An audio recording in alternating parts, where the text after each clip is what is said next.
بسم اللہ الرحمن الرحیم۔ السلام علیکم۔ ایک دفعہ بادشاہ کے محل میں صفائی کرتے ہوئے جب ایک بھنگی کی نظر ملکہ پر پڑی تو پہلی ہی نظر میں اس پر فدا ہو گیا، لیکن وہ اپنی حیثیت اور ملکہ کے رتبے کو دیکھ کر سر جھکائے وہاں سے چلا گیا، لیکن دل تھا جو ایک ملاقات کی حسرت میں تڑپتا رہا۔ اس کی عشق کی بیماری نے جسمانی بیماری کا روپ لیا اور وہ بستر پر پڑ گیا۔ بھنگی کی بیوی بہت پریشان تھی کہ اچانک اس کے شوہر کو کیا ہو گیا۔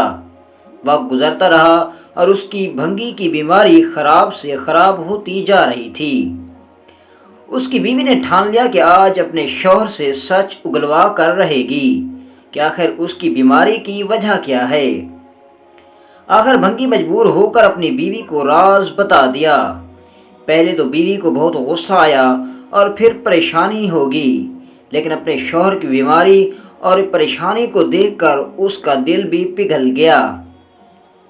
کئی دن تک جب بھنگی ملکہ کو وہاں نظر نہ آیا تو اس کی بیوی سے دریافت کیا۔ بھنگی کی بیوی یہ سوچ کر گھبرا گئی کہ اگر ملکہ کو اصل بات بتا دی تو نہ جانے کیا حال ہوگا، لیکن ملکہ نے اس کی گھبراہٹ جانچ کر کے اسے اعتماد میں لیا اور حقیقت پوچھی۔ بھنگی کی بیوی نے وہ ساری صورتحال ملکہ کے گوش گزار کر دی۔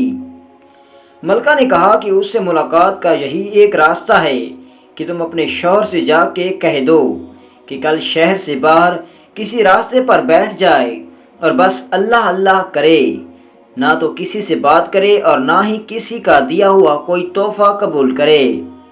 ایسا کرنے سے جب اس کے چرچے بادشاہ تک پہنچ جائیں گے تو ملاقات کے راستے بھی کھل جائیں گے۔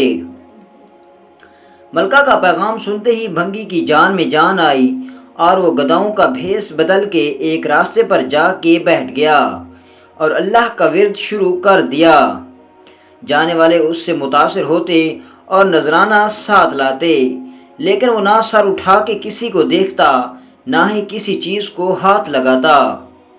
کرتے کرتے خبر بادشاہ تک پہنچی اور اس نے وزیر کو بھیجا کہ دریافت کرو کہ وہ کون ہے اور اس کی سچائی کس حد تک ہے، لیکن وزیر واپس آ کر بادشاہ سے اس کی بہت تعریف کی کہ بادشاہ فیض پانے کی غرض سے خود چل کے اس کے پاس گیا۔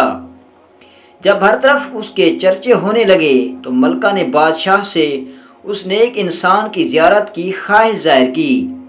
بادشاہ نے اجازت دے دی اور اسی اثناء میں جب اس کی بات کا احساس ہوا کہ اب تک وہ دل سے نہیں صرف ایک دنیاوی مقصد سے یعنی ملکہ کے عشق میں اللہ پاک کے نام کی تسبیح بیان کر رہا تھا، وہ جھوٹا ہے، لیکن پھر بھی اللہ کی رحمت اس پر اس قدر ہے کہ لوگ اس کے سامنے جھک رہے ہیں، کیا بادشاہ اور کیا عام آدمی سب اسے عزت دے رہے ہیں۔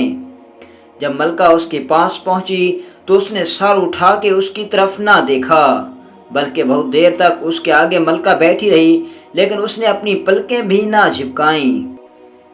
ملکہ سمجھ گئی کہ جو میرے عشق میں پاگل ہو کر اس راستے پر بیٹھ گیا تھا آج وہ اللہ کے عشق میں مبتلا ہو گیا، اور جو آدمی اللہ کے عشق میں مبتلا ہو جاتا ہے اس کے آگے بادشاہ بیٹھا ہو یا ملکہ، اس کو کسی کی بھی پرواہ نہیں ہوتی۔ میرے محترم دوستو، یہ کرامات تو صرف زبان سے وہ پاک نام لینے کے ہیں، مگر سچے دل سے اس کے نام کی تسبیح بیان کی جائے تو کتنی رحمتوں کا نزول ہم پر ہوگا۔ ایک بار اپنے پروردگار کی طرف آ کر تو دیکھو۔ دوستو، کہیں بیٹھ کر ایک لمحے کے لیے ضرور سوچنا کہ جس مقصد کے لیے ہم اس دنیا میں بھیجے گئے تھے، کیا وہ ہم ذمہ داری پوری کر رہے ہیں یا نہیں۔ آپ کے اندر سے جواب ضرور آئے گا کہ جس مقصد کے لیے ہم بھیجے گئے تھے ہم اس کو کتنا پورا کر رہے ہیں۔ اللہ تعالیٰ سے دعا ہے کہ اللہ تعالیٰ ہمیں اپنے دکھائے گئے راستے پر چلنے کی توفیق عطا فرمائے۔